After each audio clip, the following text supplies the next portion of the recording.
I spent most of my career growing up wanting to be a Formula One driver, and of course when I came back to Australia I got an opportunity to drive a McLaren around Bathurst, which was quite amazing. So it was a few years ago now, but Jenson Button had always seen the circuit of Bathurst, always wanted to come out and have an opportunity to drive around it. So to drive a car like that around a place like Bathurst was quite amazing. Very good. Everybody at McLaren, it was a great time. Had a really good bunch of people. There was a really good feel at that. That era was just amazing. You know, we went from H-pattern gearbox up to a sequential gearbox. Then we got into active suspension, traction control. Just so many things were happening at that era, and so much money being flung at it. I arrived in Formula One at 21 years old. Did sort of 9-10 years at McLaren, and in those days and still today they are probably one of the most professional teams out there. Obviously Ayrton was a highlight.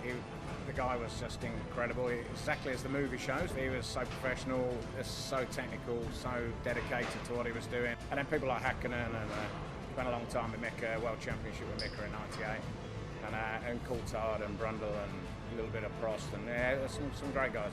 I was at Jordan for 14 years, from 91 to the end of 04, which was actually the whole of Jordan. That was from the start to finish. And I mean, if you roll the clock back only 5 years, just about every driver on the grid was an ex-Jordan driver, whether it was Barrichello or, you know, they just, Irvine, Trulli, Fisichella, Frentzen, you know, Damon Hill. Yeah, just the list goes on.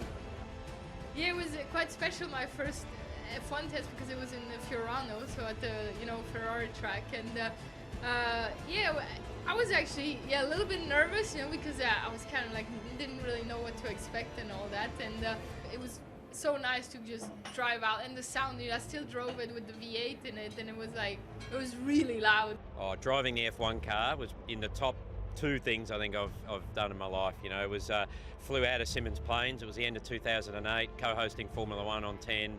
Honda Australia helped put it together. Got into Sydney, out to Japan, did a seat fit.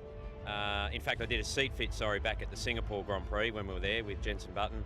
And woke up the next morning and I had 30 laps, so I had a half day programmed in the car. And yeah, I remember when I finally got the thing out of the garage, which took about half an hour with the hand clutch, that was like being shot out of a cannon. The exhilaration. I had a smile on my face. I was like, I wish some of my mates could be in the back with me now. It was just an amazing day. My last run had a 6-lap run with new tyres, and I came in after 4 because I couldn't hold my neck up any longer. So yeah, it was unbelievable and one of the best things I've ever done in my life.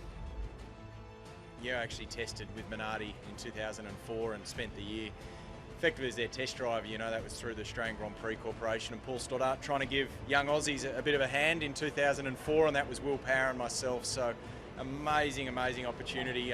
Nothing else compares from driving a Formula One. Everything's actually essentially a letdown since you experienced that. They're just amazing bits of kit, and spent many years travelling the world, meeting some of the Formula One teams, went to a lot of the factories, spent a lot of time in the paddock, and so yeah, it's very fond memories, but a pretty brutal world.